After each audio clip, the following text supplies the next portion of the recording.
Bien, damos inicio entonces a la segunda parte de la unidad número 2 que se refiere a la enzimología. Habla María Gracia Ayara. Bueno, habíamos hablado un poco acerca de los cofactores y ahora vamos a hablar acerca de las coenzimas. Las coenzimas son moléculas orgánicas complejas derivadas de las vitaminas. Fíjense que aquí hablamos de, comparando las moléculas de las coenzimas con solamente los iones metálicos que son los cofactores. En cambio aquí hablamos de unas moléculas derivadas de las vitaminas. Las vitaminas son compuestos que están presentes en los alimentos que son necesarios en pequeñas cantidades, pero que cumplen funciones importantes dentro del organismo. Las vitaminas pueden ser de dos tipos, hidrosolubles y liposolubles. Las vitaminas hidrosolubles, de las vitaminas hidrosolubles se derivan una serie de coenzimas que son importantes para ustedes como estudiantes de bioquímica, la que está allí mencionada en el cuarto lugar, que se llama la coenzima NAD y NADP, nicotín, adenín, dinucleótido y nicotín, adenín, dinucleótido fosforilado, es derivada de la vitamina niacina, del ácido nicotínico, y es muy importante. Esa es una coenzima que la vamos a ver muy frecuentemente en reacciones de oxidorreducción, reacciones redox, la vamos a mencionar bastante. Otra coenzima que está ahí en esa tabla que vamos a mencionar bastante es la FAD y FMN, derivadas de la riboflavina, que es la vitamina B2. Esa FAD significa flavín adenín dinucleótido y la FMN es flavín mononucleótido. También es una coenzima que la vamos a mencionar mucho en reacciones redox. Tenemos entonces allí otras coenzimas como la tiamina pirofosfato, derivada de la vitamina B1 o tiamina, la coenzima A derivada del ácido pantoténico, también la vamos a mencionar, y el fosfato de piridoxal derivado de la piridoxina, que es la vitamina B6, y ahí está mencionada en qué tipo de reacciones intervienen cada una de esas coenzimas. Otras vitaminas liposolubles que generan otras coenzimas como la biocitina, ácido tetrahidrofólico, desoxiadenosilcobalamina. Esas son coenzimas que en realidad no las vamos a mencionar mucho en este curso. Probablemente ustedes la vean en alguna otra patología que estudien, en fin, algunos casos particulares. Y ellas son derivadas entonces de la biotina, del ácido fólico, de la vitamina B12 y del ácido ascórbico, que es la vitamina C, coenzimas desconocidas. En fin, las que les mencioné en la lámina anterior son muy importantes para nosotros. Y de las vitaminas liposolubles, que son la vitamina A, D, E y K, tenemos la coenzima retinal que interviene en el proceso de la visión, el 1,25-hidroxicolecalciferol en el metabolismo del calcio y del fosfato. No las vamos a mencionar mucho. Más que todo las que les mencioné antes en la primera lámina están las más importantes, pero es bueno que ustedes conozcan otras coenzimas que son derivadas de las vitaminas. Bueno, acá les presento un ejercicio para que ustedes identifiquen cada uno de esos compuestos como cofactor, coenzima, apoenzima u holoenzima. Lo que sería el zinc, que ustedes me digan qué es el zinc, qué es la alcohol deshidrogenasa activa, qué es la alcohol deshidrogenasa que carece de zinc, que es el que interviene en esa reacción, y de FMN y NAD oxidada, qué tipo de, digamos, para que ustedes identifiquen, hagan ese ejercicio, ¿ok? Que les coloco allí. Bien, Y en cuanto a la respuesta al ejercicio, la solución del ejercicio que les coloqué en la lámina anterior, vamos a ver cada uno de los casos. Bueno, el zinc es un cofactor, ya estuvimos hablando de que esos cofactores eran metales, qué tipo de metales, en fin, es sencillo, esa parte es sencilla, pues. Ahí tenemos que responder que el zinc es un cofactor de una reacción enzimática determinada. Luego el otro caso, alcohol deshidrogenasa activa.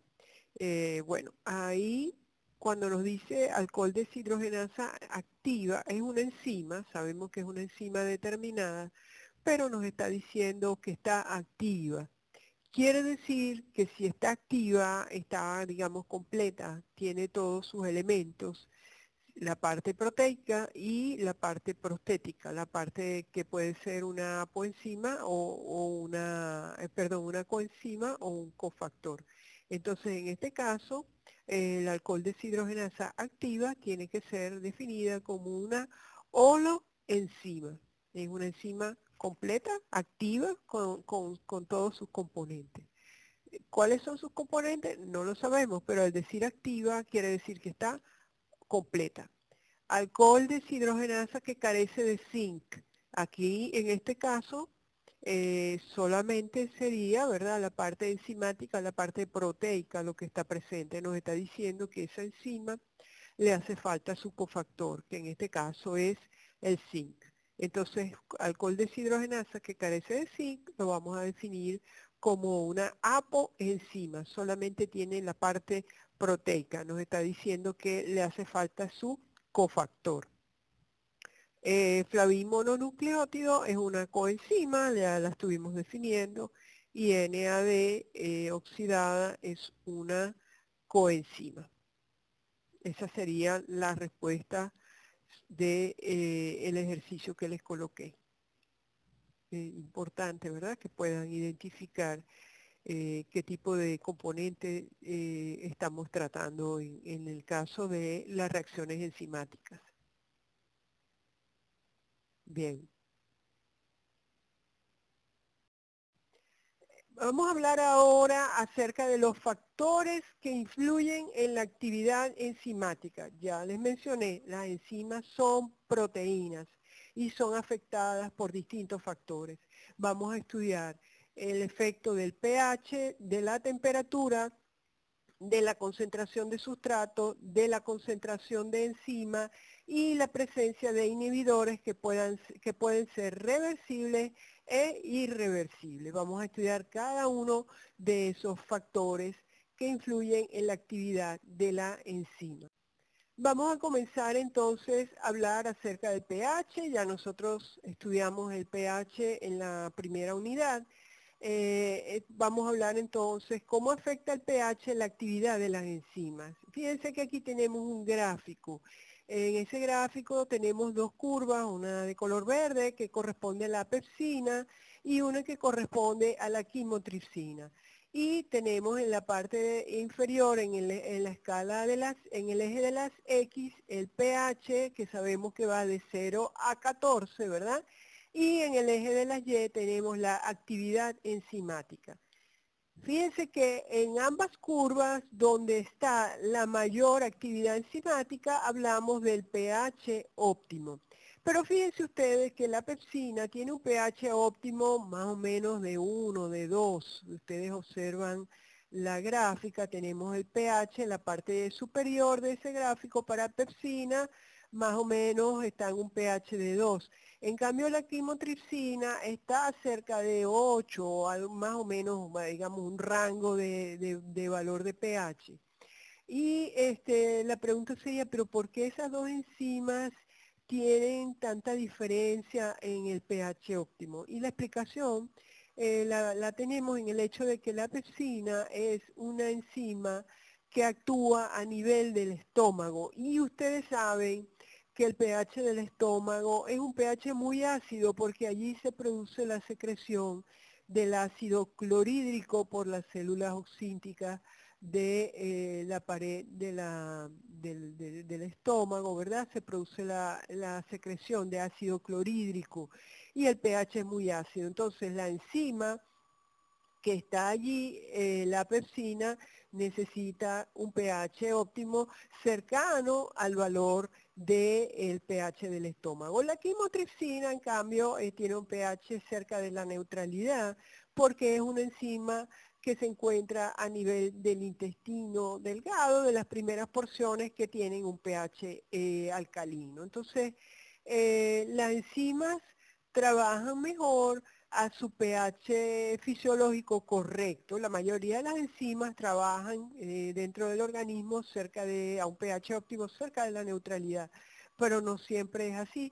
Depende en qué ambiente, en qué lugar, incluso en qué compartimiento u organela subcelular puedan estar esas enzimas presentes. Cuando ocurren cambios extremos del pH, las enzimas pierden se produce un proceso de desnaturalización, hay una pérdida de la estructura de esa enzima, que es una proteína, pierde su función biológica, pues eso es un proceso de desnaturalización. Fíjese usted, si vemos las dos curvas, la de la pepsina, cuando usted pone la pepsina a un pH de 6, está totalmente inactiva, totalmente desnaturalizada. Igualito sucede con la quimotripsina, si usted la pone a un pH de 4, lo que tienen es que observar la gráfica, o la pone a un pH de 10, 11, su actividad está completamente abatida porque la enzima no está en su pH óptimo y a pH extremos simplemente se desnaturaliza. ¿Qué es lo que está sucediendo allí?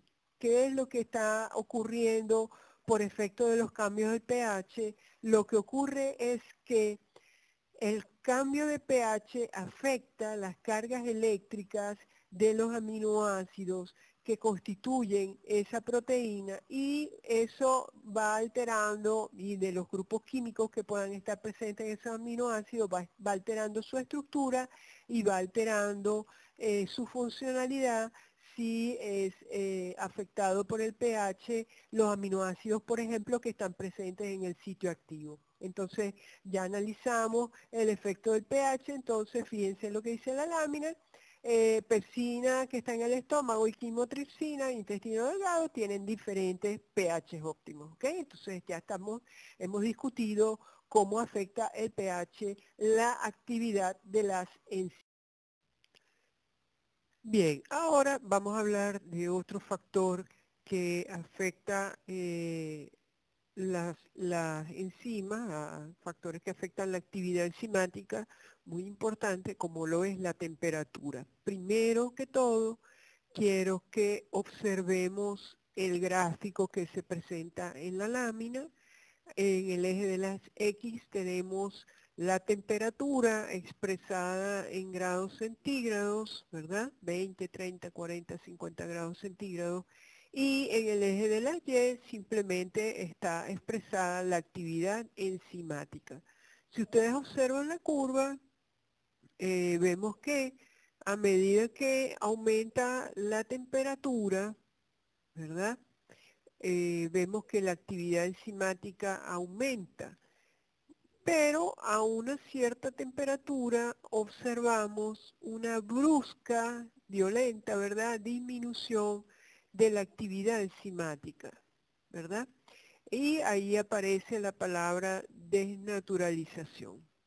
Entonces, las reacciones enzimáticas o las enzimas, ¿verdad?, tienen una temperatura, vamos a decir que es una temperatura óptima, en la cual la actividad enzimática es la máxima, y esa temperatura óptima está más o menos a lo que sería la temperatura donde está actuando la enzima, ¿verdad? En el caso, por ejemplo, del organismo humano, a unos 37 grados centígrados. Si esas enzimas se colocan a una temperatura excesiva, entonces allí puede ocurrir una desnaturalización de esas enzimas o de esas proteínas, porque recuerden lo que dijimos, las enzimas son proteínas y como se comportan como tal. Entonces, En la desnaturalización, al ocurrir ese proceso de desnaturalización, las enzimas van a perder sus funciones, su función biológica, va a perder su función biológica. Y por eso vemos aquí que dice, se ve en la gráfica que más o menos unos 50 grados se desnaturaliza la enzima y la actividad enzimática va hacia el, pues a cero, no pierde completamente su actividad enzimática. Y si vemos, vamos observando, vemos que aumentando la temperatura, aumenta la actividad enzimática, se alcanza la temperatura óptima y si hay un calor excesivo, se va a producir la desnaturalización de esa enzima. Nosotros, bueno, quería comentar, cuando nosotros tenemos un alimento, por ejemplo, nosotros nos valemos de esas características que tienen las enzimas, de aumentar o disminuir su actividad según la temperatura. Por ejemplo, las enzimas de las bacterias que puedan estar presentes en un vaso de leche. Si usted tiene un vasito de leche y usted lo coloca en la nevera, allí le va a durar más que si usted lo coloca a temperatura ambiente. ¿Por qué? ¿Por qué sucede eso? ¿Por qué se daña rápidamente afuera y por qué dura más en la nevera? Porque en la nevera, como las temperaturas son bajas, la actividad de las enzimas que puedan, enzimas de las bacterias, de los microorganismos que puedan estar presentes en la leche, entonces esa actividad va a estar baja y esos microorganismos van a tardar más tiempo en dañar, en descomponer esa leche. En cambio, si usted la deja afuera, mientras mayor sea la temperatura afuera, que usted la deje, más rápidamente se va a dañar. Por eso, por ejemplo, se utilizan los tratamientos térmicos para, por ejemplo, pasteurizar la leche. ¿Qué es lo que sucede cuando nosotros estamos pasteurizando la leche o esterilizando la leche? Si se hace un proceso de esterilización, allí a través de la temperatura estamos afectando la actividad de las enzimas que forman parte de esas bacterias. Entonces esas bacterias o esos microorganismos, por efecto del calor, son destruidos. En el caso de la pasteurización, ustedes saben que no destruye toda la carga microbiana que pueda estar presente en esa leche, por ejemplo, pero la disminuye bastante. Entonces de allí ese producto, una vez pasteurizado, se refrigera y puede durar un tiempo, ¿verdad? Entonces esa sería un poco la discusión de cómo afecta la temperatura la actividad de las enzimas.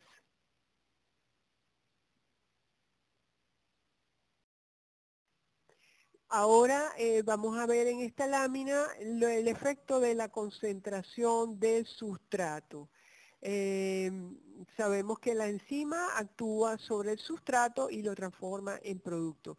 En esta lámina entonces tenemos en el eje de las X la concentración de sustrato. Ustedes saben que ese corchete, ya lo saben, significa molar, concentración molar del sustrato. Y en el eje de las Y tenemos representada la velocidad. Entonces, cuando nosotros graficamos la concentración de sustrato versus la velocidad, tenemos este comportamiento, este tipo de curva. Entonces, fíjense, a medida, ¿cómo le interpretamos esta curva? A medida que aumenta la concentración de sustrato, la velocidad de la reacción aumenta. Pero no sé si ustedes pueden observar que hay un momento en el cual la concentración de sustrato sigue aumentando, aumentando, aumentando, pero la velocidad máxima, la velocidad de la reacción parece haber alcanzado como una parte plana de la curva porque se alcanza la velocidad máxima. Eso fue, podríamos explicarlo, por ejemplo, si usted está manejando un carro, lo que sea, usted aumenta, acelera, acelera, acelera, pero ya llega un momento que no puede aumentar más la velocidad, se alcanza la velocidad máxima igual aquí.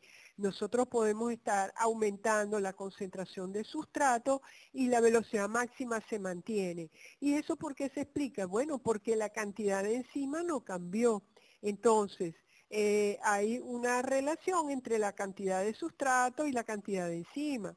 Si yo solamente aumento la concentración de sustrato y no aumento la concentración de enzima, entonces ya llega un momento que yo agrego sustrato, sustrato, sustrato, pero la enzima no está disponible para transformar ese sustrato en producto. Y ocurre esto que está aquí, que sería la velocidad máxima.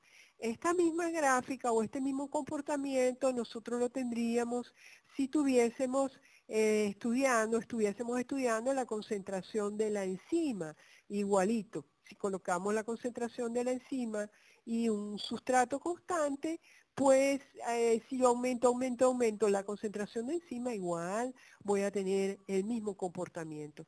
Ahora, de esta gráfica también me interesa unos términos que están allí que se llama, tenemos un término nuevo que es Km, que es la constante de Michaelis, que la vamos a estudiar ahorita en unas próximas láminas, pero fíjense que nosotros tenemos la velocidad máxima y en la mitad de ese valor de velocidad máxima nosotros nos ubicamos en la curva, prolongamos ese punto hacia abajo y tenemos el valor de la constante de Michaelis-Menten, que sería definida como la Km, que me indica la concentración del sustrato a la cual se alcanza la mitad de la velocidad máxima. A mayor Km, menor afinidad de la enzima por su sustrato. Entonces, después vamos a discutir un poco más este término, pero aquí se ve muy fácilmente. Imagínese usted que el valor de velocidad máxima aquí fuese 10, por decir un número, ¿verdad? Y yo busco la mitad de 10, sería 5. Busco 5 en la lámina, en el eje de las X, de las Y, perdón, donde está velocidad. Busco 5, me voy con una reglita hasta mi curva, intercepto la curva y la bajo hacia concentración de sustrato y allí ese es el valor de Km. Entonces, repito, Km es una constante de Michaelis y Menten. Ya vamos a hablar un poco más de ese tema. Entonces, vamos a hablar ahora de los mecanismos de reacción de la catálisis enzimática. Vamos a definir algunos términos. La cinética, campo de la química que estudia la velocidad y mecanismo de una reacción enzimática. Velocidad, cantidad o los moles de sustrato o de productos que cambian por periodo de tiempo. Mecanismo es el paso a paso de cómo ocurre una reacción a nivel molecular. Son definiciones que es necesario que ustedes las conozcan y aprendan. Entonces, en una reacción enzimática se va del sustrato hacia el producto. El sustrato en este caso está denotado con la letra A y el producto con la letra P. Entonces, para la transformación de un sustrato en producto por una enzima, tenemos el valor de la velocidad inicial o V sub 0, que va a ser igual a menos la variación, ese símbolo, ese triangulito es delta, la letra griega delta, el símbolo delta, que significa la variación o cambio. Entonces, siempre va a significar variación o cambio. La delta A sería la variación menos la variación de la concentración de sustrato expresada en molaridad sobre la variación de tiempo, o la variación de la formación de productos sobre la variación de tiempo. Fíjense que concentración de sustrato está con símbolo negativo porque el sustrato desaparece. En cambio, desaparece, se pierde, porque el sustrato se transforma en producto. La molécula de sustrato se va a transformar en un producto por efecto de la enzima. Entonces el sustrato desaparece y el producto se forma. Entonces, también puede ser velocidad inicial menos, la variación de la concentración molar del producto sobre la variación de tiempo. Recuerden que el corchete significa molaridad, M mayúscula. Delta, entonces, cambio, variación. Corchete significa molar, T significa tiempo. Y la desaparición de los restantes o del sustrato es negativa, de forma que la cantidad tiene un signo negativo para que la velocidad tenga un signo positivo. Entonces, vamos a hablar ahora acerca del complejo enzima-sustrato. Víctor Henry en el año 1903 habló del complejo enzima-sustrato.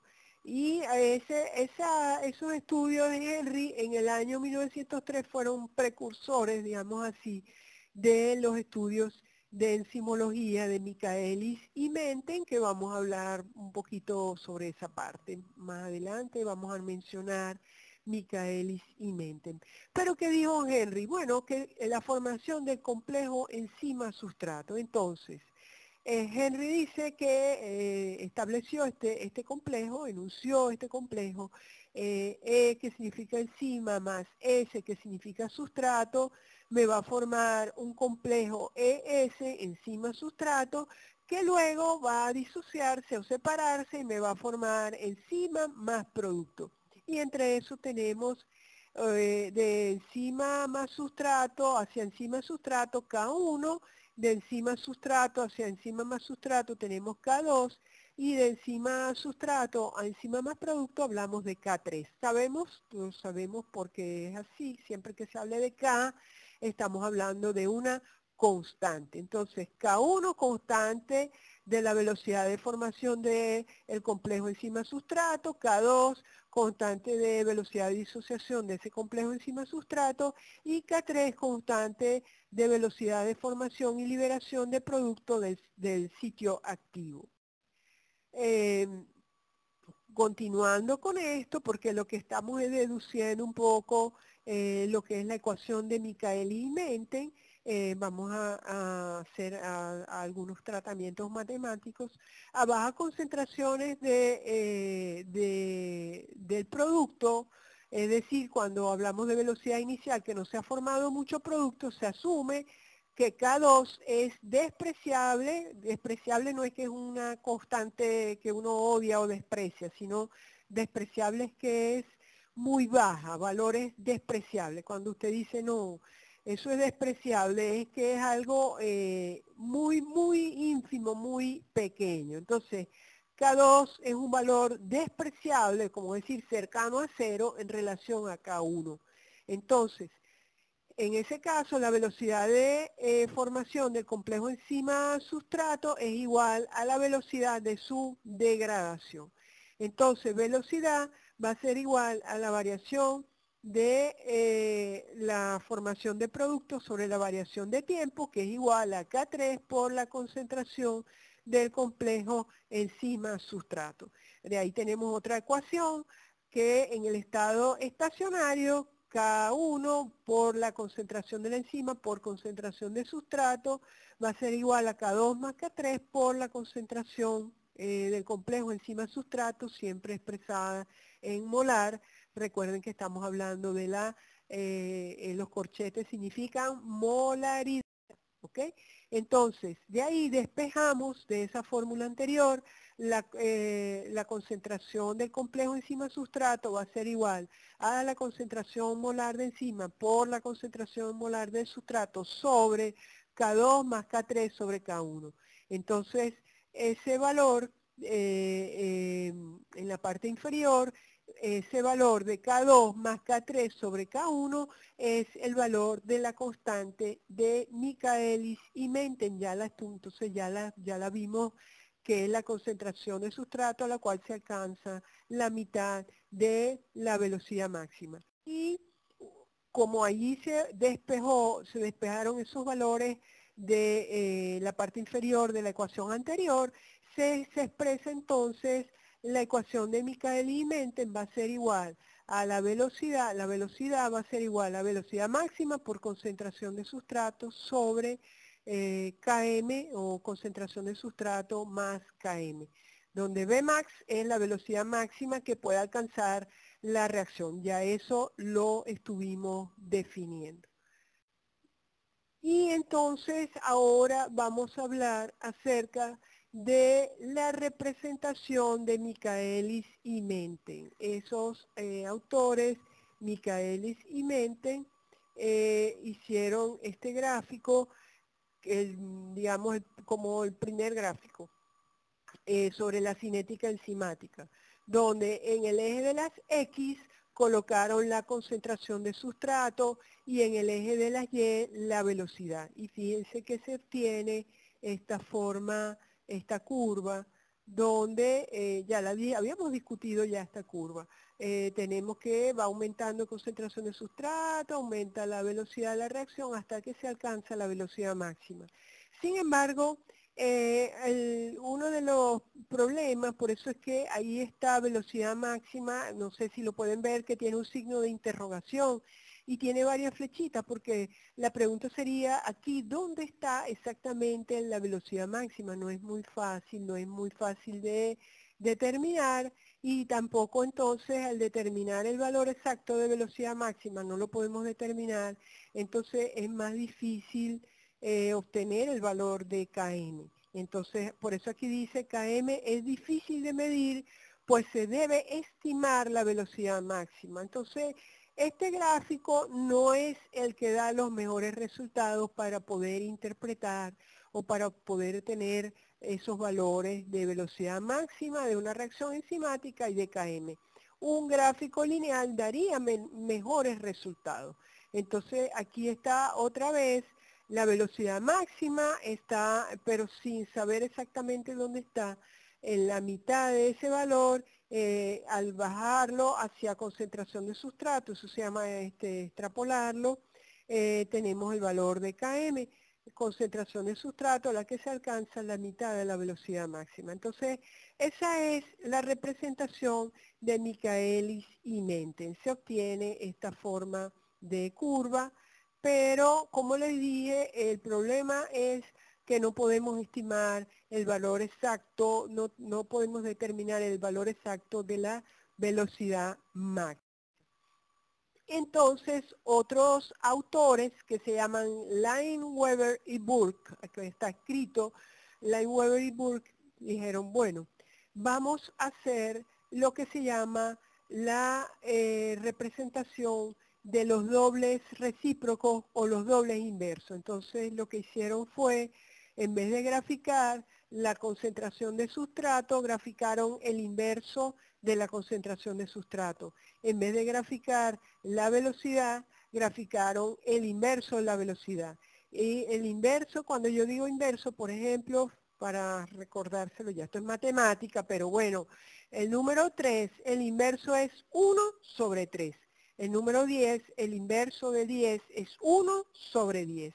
Entonces ellos hicieron la representación de Lineweaver y Burke y obtuvieron en esa representación la forma o la ecuación de la línea recta. Yo sé que ustedes todavía a lo mejor no saben que la ecuación de la línea recta es y es igual a m por x más b, donde y, el valor de y, es igual a m, que es la pendiente de la recta, por el valor de x más b, que es el valor del intercepto. Entonces, en esta gráfica o esta ecuación, representación de Lineweaver y Burke, sería el inverso. El inverso de la velocidad va a ser igual a Km sobre velocidad máxima por el inverso del sustrato más el inverso de la velocidad máxima. Y allí les explica, ¿verdad?, que se obtiene la ecuación de la línea recta, donde el inverso de la velocidad es y, donde b es la velocidad de la reacción, donde el inverso de la concentración del sustrato es x y Km sobre velocidad máxima, la pendiente de esa recta, y el inverso de la velocidad máxima es el intercepto en y. Y se obtiene entonces lo que les presento a continuación, la representación de Lineweaver y Burke. Tenemos una línea recta. Ustedes en su mente comparen el gráfico anterior con este gráfico. Entonces es inverso de concentración de sustrato en el eje de las X, inverso de velocidad máxima en el eje de las Y, y al hacer eso, al tener los inversos y representarlos se obtiene esta línea recta. Cuando esa línea recta se prolonga, se extrapola hacia el eje de las X y del eje de las Y, tenemos que el intercepto en Y va a ser el inverso de la velocidad máxima y el intercepto en X va a ser menos 1 sobre km. Fíjense que allí el valor de km está hacia la izquierda del cero, o sea que está con valores negativos. Recuerden que el gráfico es un eje cartesiano, está 0 hacia arriba, serían valores positivos para la escala de Y y 0 hacia abajo serían valores negativos. Para la escala de la X, 0 hacia la derecha valores positivos y del 0 hacia la izquierda serían valores negativos. Entonces allí tenemos lo que sería la representación de Lineweaver y Burke. Todo esto lo vamos a discutir cuando hablemos de la parte de los inhibidores. Y aquí termina entonces esta parte. Gracias.